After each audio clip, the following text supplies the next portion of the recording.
Le plan de protection du français du ministre Jolin Barrette est très attendu en général au Québec. D'ailleurs, on l'attendait mi-mars, 3e de mars, on verra si ça se concrétise. Très attendu au Québec, je disais, particulièrement évidemment à Montréal, où le français, par définition, est davantage menacé qu'ailleurs. Alex Boissonneau nous a préparé ceci.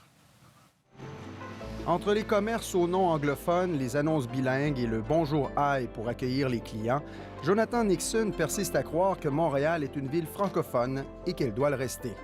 Et pourtant, francophile originaire de l'Australie, il reconnaît que son intégration en français n'a pas toujours été facile, souvent à cause des francophones eux-mêmes. Au début, c'était difficile parce que les gens ils veulent toujours parler avec moi en anglais. Par exemple, si je bégayais, même que je bégayais en anglais, ils pensaient que peut-être je ne connais pas assez de français ou c'est impossible, donc ils veulent vraiment m'accueillir ou accommoder. Les Québécois pêchent par excès de générosité, croit le coordonnateur du regroupement des organismes de francisation du Québec, qui a lui-même constaté l'anglicisation de Montréal. Dès que les nouveaux immigrants commencent à avoir des problèmes pour trouver un mot en français, ils vont emboîter en anglais. On essaye de faire du bien, mais on le fait mal. Des francophones aussi déplorent qu'il puisse être plus difficile de vivre en français dans la grande région métropolitaine. Et même quand on répond en français, ça se peut que le serveur ou la serveuse continue de te parler en anglais. Dans les magasins, ces choses-là, avant, jamais je me faisais accueillir à brossard par les deux langues. Bon nombre de citoyens ont sonné l'alarme ces dernières semaines, estimant que le français perd du terrain dans l'espace public.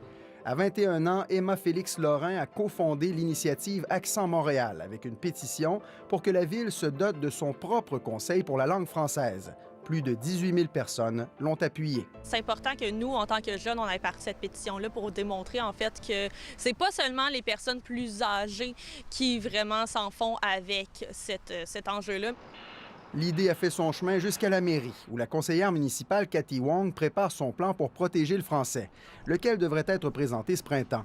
Elle estime que la ville a été traitée injustement dans le dossier de la langue, surtout après avoir été sommée par une motion de l'Assemblée nationale, adoptée à l'unanimité l'automne dernier, de se conformer à la Charte de la langue française, ce qu'elle a fait depuis.